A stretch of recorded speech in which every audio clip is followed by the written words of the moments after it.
50 কেজির মাছ থেকে চুনোপুঁটি সবই মেলে 518 বছরের এই মাছের মেলায় হাজার হাজার মাছ বিক্রি হয়ে যায় এক নিমেষে। সুবিশাল এলাকা জুড়ে বসেছে মাছের মেলা।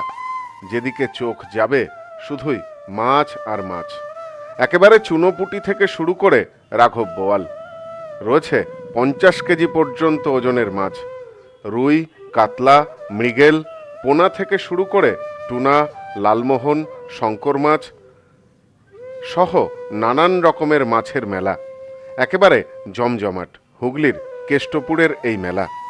স্থানীয় সূত্রে জানা গেল এই প্রথম নয়, মাছের মেলা এলাকার প্রায় 518 বছরের ইতিহাস বহন করে চলেছে। প্রতি বছর বাংলা মাঘ মাসের প্রথম দিনে সকাল থেকেই জমে ওঠে এই মাছের মেলা। মকর সংক্রান্তির পরদিন পয়লা মাঘ, সেই দিনেই কেষ্টপুরের গোস্বামী বাড়ি সংলগ্ন এলাকায় বসে এই মাছের মেলা। কেমন লাগে? খুব ভালো লাগে। আজকে কি কি মেনু আছে? মাছের তেল, পেঁয়াজ দিয়ে ভাজা, বেগুন ভাজা, আলু সিদ্ধ, আলু দিয়ে মাছের মাথা দিয়ে তরকারি আর মাছের ঝোল। শুধু যে মাছ পাওয়া যায় তা নয়, চারিদিকে একবার চোখ বোলালে জিলাপি, বাদাম থেকে শুরু করে নানান খাবারের জিনিসও রয়েছে গৃহস্থালির নানান টুকিটাকি জিনিসের দোকানও। তবে সবকিছুর মধ্যেই নজর কেড়েছে 50 কেজি ওজনের শঙ্কর মাছ। মেলায় 35 কেজির কাতলা, প্রায় 40 কেজির ভোলা মাছ, অন্তত 4 ফুটের বাইন মাছ। এলাকা সূত্রে জানা গেছে, গোবর্ধন গোস্বামীর ছেলে রঘুনাথ দাস গোস্বামীর বাড়িতে ফিরে আসার খুশিতে এই মেলার সূচনা হয়েছিল। সে সময় কেষ্টপুরের জমিদার ছিলেন গোবর্ধন গোস্বামী। তার ছেলে রঘুনাথ দাস সন্ন্যাস নেওয়ার কারণে সংসার ত্যাগ করেছিলেন। তিনি ছিলেন চৈতন্য মহাপ্রভুর শিষ্য। দীক্ষা নেবেন বলে পানিহাটিতে যান রঘুনাথ, কিন্তু তখন তার বয়স মাত্র 15 বছর হওয়ায় তাকে দীক্ষা দেননি নিত্যানন্দ। প্রায় 9 মাস পর বাড়িতে ফিরে আসেন তিনি। সেই আনন্দেই বাবা গোবর্ধন গোস্বামী গ্রামের মানুষকে খাওয়ানোর সিদ্ধান্ত নেন। প্রতি বছর ভক্তেরা রাধা গোবিন্দ মন্দিরে পুজো দিতেই ভিড় জমান। পাশাপাশি আয়োজন করা হয় মাছের মেলার। এই মাছের মেলা তো বিভিন্ন রকম সবাই আসে এখানে, কিছু না কিছু অল্প কিছু মাছ কেনে সবাই। তো আমরাও এসেছি ওই মাছ কেনার জন্য।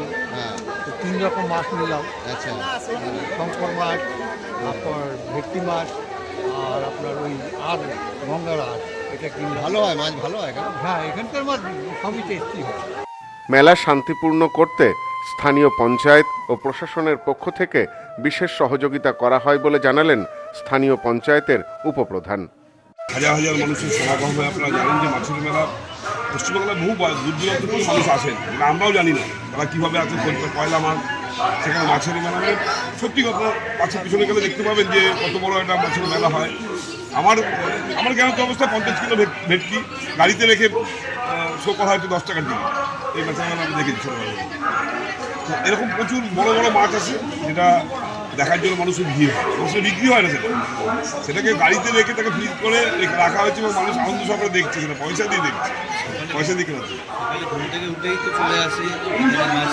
হ্যাঁ, সকালে বলতে আমি আজকেও দেখুন, এই এখন বাজে কটা 10টা, তার মধ্যে দেখুন হাজার হাজার লোকের সমাগম হয়ে গেছে ভোরবেলা থেকে। কালকে থেকে সমস্ত আর দোকানদাররা প্রায় 1 সপ্তাহ থেকে এখানে সব সাজাচ্ছে, তাদের মশলা সাজিয়ে একদিনের এই মেলাকে একটা সুন্দর পরিবেশ তৈরি করে দেয়। মেলাতে শুধু জেলার বিক্রেতারা নয়, আশেপাশের জেলা থেকেও বহু মাছ বিক্রেতা আসেন তাদের মাছ নিয়ে। এখান থেকেই মাছ কিনে পাশের বাগানে আয়োজন করা হয় পিকনিকের। হুগলি থেকে রাজেশ দেবনাথের রিপোর্ট, নিউজ নোম্যান্সল্যান্ড। সংবাদ এখনকার মতো এই পর্যন্ত। দেখতে থাকুন, সঙ্গে থাকুন নিউজ নোম্যান্সল্যান্ড, স্বচ্ছতার দর্পণ।